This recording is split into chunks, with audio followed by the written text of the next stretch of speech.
सबसे पहले आपको खबर दें, लकी मरवत के इलाके डाड़ीवाला में पुलिस और सीटीडी का दहशतगर्दों से मुबैना मुकाबला हुआ। 6 दहशतगर्द हलाक कर दिए गए हैं। सीटीडी हुकाम के मुताबिक हलाक दहशतगर्दों के कब्जे से असला और बारूदी मवाद बरामद हुआ है।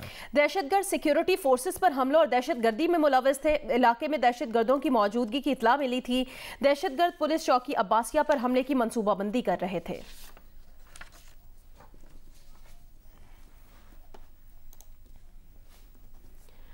आगे बढ़े खबर दें, बारखान से खातून समेत 3 अफराद की लाशें मिलने के वाक़े में पेशरफ्त हुई है।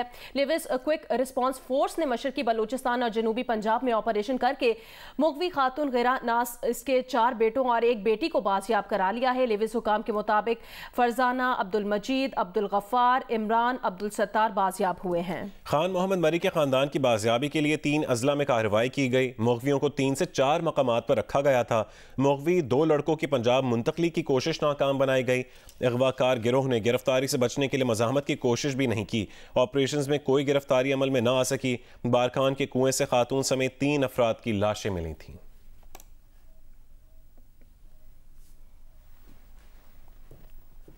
बारखान में कुएं से मिलने वाली खातून समेत 3 लाशों का पोस्टमार्टम सिविल अस्पताल कोयटा में मुकम्मल कर लिया गया। सिविल अस्पताल के police surgeon doctor Ayesha Faiz का कहना है कि हलाक की गई खातून की उम्र 17 से 18 साल है।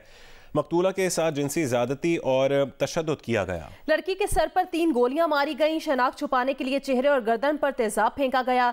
लाश के DNA नमूने ले लिए गए हैं, जिन्हें लाहौर भेजा जाएगा। नताइज आने में कुछ दिन लग सकते हैं। दीगर दोनों लाशों का पोस्टमार्टम भी मुकम्मल कर लिया गया। दोनों नौजवानों को भी तशद्दुद के बाद कत्ल किया गया। तकरीबन 17-18 साल की नौजवान लड़की की डेड बॉडी है, जिसके सर पे 3 गोलियां लगी हैं। शिनाख्त मिटाने के लिए चेहरे पर और गले पर, सर पे केमिकल डाला है, कोई तेजाब वगैरह। DNA के लिए सैंपल भी लिए हैं। सैंपलें हम लोग भेजेंगे, लाहौर भेजेंगे। वहाँ से रिपोर्ट देर से आती है, PFS से, लाहौर से। बारखान में 3 अफराद के कत्ल के इल्ज़ाम में बलूचिस्तान के वज़ीर मवासिलात सरदार अब्दुल रहमान के इतरान को हिरासत में ले लिया गया, जबकि कोयटा में लवाहिकीन और मरी कबीले के अफराद का धरना तीसरे रोज़ में दाखिल हो गया है। तफसीलात बताएंगे नुमाइंदा जियो न्यूज़ शहाब उमर। आज ही बारखान में 3 अफराद के कत्ल के वाक़े के खिलाफ मरी इत्तेहाद और लवाकिन का जो एहतजाज का सिलसिला है, आज तीसरे रोज़ भी फ्यास मुल्क चौक पे जारी है। इनके वही मुतालबात हैं कि इस जो कत्ल के वाक़या है, इसका मुकदमा सूबाई वज़ीर सरदार अब्दुल रहमान के इतरान के खिलाफ दर्ज किया जाए, उन्हें वज़ारत से बरतरफ किया जाए और जो ये केस है इसकी अदालती तहकीकात कराई जाए।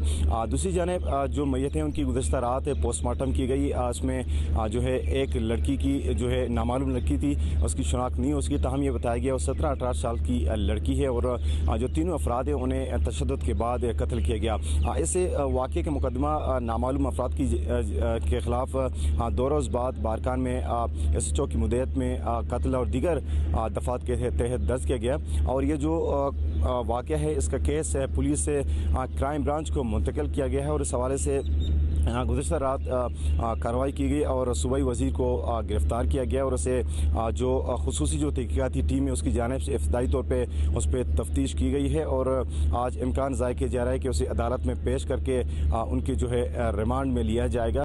इमरान खान की कॉल पर लाहौर के बाद तहरीक इंसाफ के कारकुन और रहनुमा आज पेशावर में जेल भरो तहरीक के तहत गिरफ्तारियां देंगे। उधर डिप्टी कमिश्नर ने पेशावर में दफा 144 नाफिज कर दी है। तफसीलात जानते हैं नुमाइंदा जियो न्यूज़ नादिया सबूही से। नादिया, तहरीक इंसाफ के कौन कौन से अहम रहनुमा और किस वक्त गिरफ्तारी देंगे? जी बिल्कुल, पाकिस्तान तहरीक इंसाफ की जेल भरो तहरीक के तहत अभी 11 बजे यहाँ पर पेशावर के एक मकामी होटल में कन्वेंशन होना है PTI का, जिसके बाद जो शाह फरमान है, आतिफ खान है, ये PTI के जो रहनुमा हैं, परवेज़ खटक, ये लोग अपनी आज गिरफ्तारियाँ पेश करेंगे। इस तरह मुख्तलिफ जो PTI की जो तंजीमें हैं उनकी तरफ से भी ऐलान किया गया कि आज से हम जेल भरो तहरीक में अपनी गिरफ्तारियाँ देंगे। अगर हम बात करें दूसरी तरफ ज़िली इंतज़ामिया की, तो ज़िली इंतज़ामिया ने दफ़ा 144 नाफिज कर दी है, जिसके तहत 5 से ज़्यादा लोग जहाँ भी इकट्ठे पाए गए तो उन पर उनके खिलाफ कार्रवाई होगी।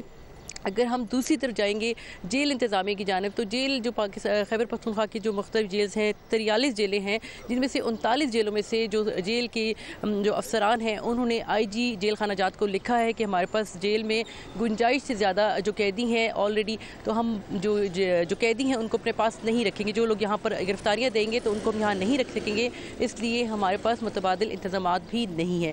जिस पर IG जेल खाना जात की तरफ से ये कहा गया है कि पेशावर, मर्दान, बन्नू और डेरा इस्माइल खान की जो बड़ी जेलें हैं वहाँ पर ऐसे लोग जो गिरफ्तारियाँ देंगे PTI के, उनको वहाँ पर रखा जाएगा। जी बहुत शुक्रिया नादिया सबूही अपडेट करने के लिए। आगे बढ़े आपको बताएं, सुप्रीम कोर्ट ने पंजाब और खैबर पख्तूनख्वा असेंबलियों की तहलील के बाद इंतखाबात के लिए तारीख का ऐलान न होने पर अज़-खुद नोटिस ले लिया है। अदालत उज़्मा का 9 रुकनी लार्जर बेंच आज 2 बजे समाअत करेगा। मज़ीद तफसील जानेंगे जियो न्यूज़ की नुमाइंदा मरियम नवाज से। मरियम, बताएगा सुप्रीम कोर्ट के एलामिया में किन पहलुओं के जायजा लेने की बात की गई है? ये सुप्रीम कोर्ट में पंजाब और KP असम्बलियों में इंतखाबात न कराने का मामला है और ये गुज़िश्ता हफ्ते गुलाम महमूद डोगर जो साबिक CCPO लाहौर थे उनकी मअतली के केस में जो है ये मामला सामने आया था, जिसमें सुप्रीम कोर्ट के 2 रुकनी बेंच ने जो है वो चीफ जस्टिस पाकिस्तान को अज़-खुद नोटिस लेने के लिए ये मामला भेजा था कि इंतखाबात में ताख़ीर जो है वो की जा रही है। KP और पंजाब असम्बलियों को जो है वो डिज़ोल्व हुए अब महीना होने को है। इसके बाद कल रात जो है वो सुप्रीम कोर्ट ने ये एलामिया जारी किया है कि आज जो है वो 9 रुकनी लार्जर बेंच 2 बजे इस अज़-खुद नोटिस केस की समाअत करेगा। अज़-खुद नोटिस के मुतालिक जो एलामिया जारी किया गया था उसमें कहा गया है कि सदर मुमलिकत ने इंतखाबात की तारीख का ऐलान किया, जिस पर एतराज़ात उठाए गए। असम्बलियाँ तहलील होने के बाद इंतखाबात की तारीख देने का इख्तियार वज़ाहत तलब है। पंजाब और KP असम्बलियाँ 14 और 18 जनवरी को तहलील हुई। आर्टिकल 224(2) के तहत इंतखाबात असम्बली की तहलील होने से 90 रोज में कराना लाजमी है। जो सुप्रीम कोर्ट का जारी एलामिया है उसमें यह भी कहा गया है कि गवर्नर पंजाब ने वज़ीर आला की एडवाइस पर असम्बली तहलील नहीं की, इसलिए उनकी जिम्मेदारी या इख्तियार ही नहीं है कि वो इंतखाबात की तारीख का ऐलान करें। अदालत ने मजीद कहा कि अज़-खुद नोटिस में देखा जाएगा कि इंतखाबात की तारीख देना किसका इख्तियार है। पंजाब और KP असम्बलियाँ तहलील हुए 1 माह से ज़ायद वक्त गुजरने के बावजूद ताहाल इंतखाबात की तारीख नहीं दी गई। इलेक्शन कमीशन भी सिक्योरिटी समेत फंड्स ना मिलने की शिकायत कर चुका है। अदालत का आज 9 रुकनी लार्जर बेंच इस केस की समाअत दिन 2 बजे करेगा। बहुत शुक्रिया मरियम अपडेट करने के लिए। वज़ीर आज़म शहबाज शरीफ का कहना है जानिबदारी पर आंखें बंद नहीं रख सकते। बतौर पार्टी सरबराह मुतालबा करते हैं कि मुस्लिम लीग नून से मुतासिबाना रवैया रखने वाले जजेस के सामने नून लीग के केसेस ना रखे जाएं। वज़ीर आज़म पाकिस्तान ने सदर आरिफ अलवी को मुज़म्मती खत लिखने का फैसला भी कर लिया है और कहा है कि सदर ने इलेक्शन की तारीख देकर गैर आईनी हरकत की है।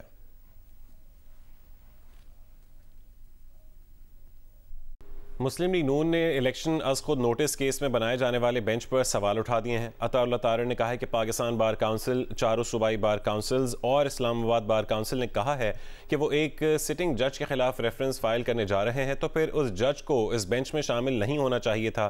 जियो न्यूज़ के प्रोग्राम आज शाहजेब खानजादा के साथ में गुफ्तगू करते हुए उन्होंने कहा कि इस बेंच में सीनियर तरीन 9 जजेस को इस बेंच में बिठाया जाना चाहिए था।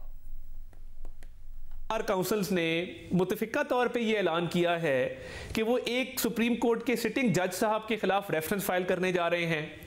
अब जब ये सारी रेगुलेटरी बॉडीज और बार काउंसिल्स ने जब ये ऐलान कर दिया तो मेरा नहीं ख्याल कि उन जज साहब को इस बेंच में शामिल होना चाहिए था। इस बेंच में सीनियर प्यूनी जज शामिल नहीं हैं। तो इससे क्या मतलब लिया जाए कि जब 2 जज साहिबान एक केस को सुनते हुए चीफ इलेक्शन कमिश्नर को तलब कर लें और इलेक्शन के हवाले से अपना माइंड डिस्क्लोज कर दें, तो उस केस को सुनने के बाद एक तनाज़ा खड़ा हुआ। उस तनाज़े के नतीजे में बार काउंसिल ने एक ऐलान किया, ये बेंच जो है वो अनबायस्ड और इम्पार्शियल नजर नहीं आता। ये नजर आता है कि ये एक जानिबदारी की तरफ मामला जा रहा है। वज़ीर दाखिला राना सनाउल्लाह ने कहा है कि जेल भरो तहरीक फिल्म नुमाइश के पहले घंटे में ही फ्लॉप हो गई। अवाम ने उसे मुस्तरद कर दिया। इमरान खान के टोले के 3-4 लोग काबू में आ गए हैं। हुकूमत ने 500 अफराद की गिरफ्तारी का बंदोबस्त कर लिया था, मगर गिरफ्तारी के लिए सिर्फ 80 अफराद आए। उसके बाद पुलिस ने ऐलानात भी किए, मगर कोई और गिरफ्तारियों के लिए पेश नहीं हुआ। खुशी है सुप्रीम कोर्ट ने इंतखाबात के मामले पर अज़-खुद नोटिस लिया। उम्मीद है सुप्रीम कोर्ट हमारे तहफ़्फ़ुज़ात का भी ख्याल रखेगी।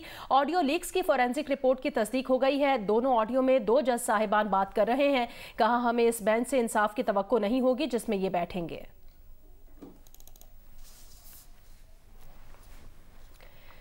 मुबैना बैनुल-अक़वामी साजिश के तहत इमरान खान की हुकूमत गिराने का मामला। सुप्रीम कोर्ट ने साइफर की तहकीकात के लिए चैम्बर अपीलों पर समाअत का तहरीरी हुक्मनामा जारी कर दिया। हुक्मनामे में कहा गया कि सुप्रीम कोर्ट एग्जीक्यूटिव के इख्तियारात में मुदाखलत नहीं कर सकती। आर्टिकल 175(3) अदलिया को एग्जीक्यूटिव से अलग करता है। अदलिया और एग्जीक्यूटिव को एक दूसरे के इख्तियारात में मुदाखलत नहीं करनी चाहिए। सुप्रीम कोर्ट के हुक्मनामे में यह भी कहा गया कि उस वक्त के वज़ीर आज़म इमरान खान के पास साइफर की तहकीकात करवाने का इख्तियार था। साइफर खारजा अमूर में आता है जो वफाकी हुकूमत का मामला है। दरख्वास्त गुजार साइफर से बुनियादी हुकूक की खिलाफ वर्जी को साबित नहीं कर सके। रजिस्ट्रार ऑफिस के एतराज़ात बरकरार रखते हुए तीनों चैम्बर अपीलें मुस्तरद की जाती हैं। जस्टिस काजी फाइज ईसा ने साइफर की तहकीकात के लिए दायर अपीलों पर समाअत की थी। इसे लेट में मुल्तान सुल्तान्स ने कराची किंग्स को सनसनीखेज मुकाबले के बाद 3 रन से शिकस्त दे दी। फातेह टीम के कप्तान मोहम्मद रिजवान ने 110 रन की इनिंग्स खेली है। मुल्तान स्टेडियम में पहले रिजवान और शान ने शराकत लगाई। शान मसूद 33 गेंदों पर 51 रन बनाकर लौट गए। रोसो और रिजवान ने स्कोर 85 से 194 तक पहुंचा दिया। इसी दौरान रिजवान ने 60 गेंदों पर शानदार सेंचुरी मुकम्मल की। 110 रन पर नॉट आउट रहे। 4 छक्के लगाए, 10 चौके भी टिकाए। रोसो 29 रन बनाकर आउट हुए। मुल्तान का स्कोर 2 विकेट पर 196 रन रहा। हदफ के ताकुब में मैथ्यू वेड और जेम्स विंस ने कराची को बर्क रफ्तार आगाज फराहम किया। वेड तो 20 रन बना कर लौट गए, लेकिन विंस का बैट रन उगलता रहा। 20 गेंदों पर 50 मुकम्मल की। इसके बाद भी विंस न रुके। 10वें ओवर में वो 34 गेंदों पर 75 रन बनाकर आउट हुए। इसके बाद कप्तान इमाद डट गए, 5 छक्के लगाए। आखिरी ओवर में 22 रन दरकार। पहली गेंद 9 बॉल, उस पर छक्का। फिर कटिंग ने भी छक्का लगाया, लेकिन आखिरी 4 गेंदों पर अब्बास आफरीदी ने 6 रन न बनने दिए। मुल्तान ने मैच 3 रन से जीत लिया। इमाद 26 गेंदों पर 46 रन बनाकर नॉट आउट रहे। मुल्तान सुल्तान्स 5 मैचेस में 4 कामयाबियों के साथ टॉप पर है। मुल्तान सुल्तान्स ने कराची किंग्स को शिकस्त देकर पॉइंट्स टेबल पर टॉप पोजीशन बरकरार रखी है। मुल्तान सुल्तान्स अब तक 5 में से सिर्फ 1 मैच हारी है और इसके 8 पॉइंट्स हैं। दूसरी पोजीशन पर मौजूद लाहौर कलंदर्स और तीसरी पर पेशावर ज़ल्मी 3 में से 2-2 मैचेस जीतकर 4-4 पॉइंट्स हासिल कर चुकी हैं। ताहम लाहौर का रन रेट पेशावर से बेहतर है। कराची किंग्स अब तक 5 में से सिर्फ 1 ही मैच जीत सकी है और इसकी चौथी पोजीशन है। इस्लामाबाद यूनाइटेड ने 2 मैचेस खेले और 1 जीता है, जबकि कोयटा ग्लैडिएटर्स की आखिरी पोजीशन है। 4 मैचेस में से सिर्फ 1 जीतकर कोयटा के 2 पॉइंट्स हैं। हयात मेडिकल कॉम्प्लेक्स पेशावर में सीटी स्कैन के लिए इस्तेमाल की जाने वाली अद्वियात की अदम दस्तयाबी है। मरीज 5 से 6 हज़ार रुपए तक दवा मार्केट से लाने पर मजबूर हैं। तफसील बताएंगी जियो न्यूज़ की नुमाइंदा शीबा हैदर। सिटी स्कैन के लिए इस्तेमाल की जाने वाली कंट्रास्ट दवाई की अदम दस्तयाबी के बायस मरीजों को मुश्किलात का सामना करना पड़ रहा है। इस वक्त मैं मौजूद हूँ हैदराबाद मेडिकल कम्प्लेक्स में। यहाँ पर दूर दराज इलाकों से मरीज आए हुए हैं, लेकिन जो दवाई है वो नहीं मिल रही, जिसकी वजह से मरीजों को मुश्किलात का सामना करना पड़ रहा है। और जो इमरजेंसी के मरीज हैं तो उनके सिर्फ सिटी स्कैन किए जा रहे हैं। यहाँ पर हमारे साथ मौजूद है हैदराबाद मेडिकल कम्प्लेक्स के मैनेजर, उनसे बात करते हैं। एलसीज के बंद होने की वजह से काफ़ी हद तक सप्लाई जो है लाइफ सेविंग ड्रग थी वो इफेक्ट हुई है, और डिफरेंट बायोमेडिकल इक्विपमेंट जो है तो उनकी सप्लाई भी हॉस्पिटल्स को काफ़ी हद तक इफेक्ट हुई है। हैदराबाद मेडिकल कम्प्लेक्स में तकरीबन पिछले 1 महीनों से हमारे साथ थोड़ा सा इसका इशू आ रहा है, शॉर्टेज आ रही है, लेकिन हम अपनी भरपूर कोशिश कर रहे हैं और हम लोग तो डिफरेंट रिसोर्सेज से, ऑथोराइज्ड एजेंट से हम ये कंट्रास्ट जो है तो अपने कॉम्पिटेंट अथॉरिटी की अप्रूवल से वो परचेज कर रहे हैं। दूसरी जानिब मरीजों ने हुकूमत से मुतालबा किया है कि अस्पतालों में सिटी स्कैन के लिए इस्तेमाल की जाने वाली दवाई कंट्रास्ट की फराहमी को मुमकिन बनाया जाए ताकि मरीजों को रिलीफ मिल सके। जी।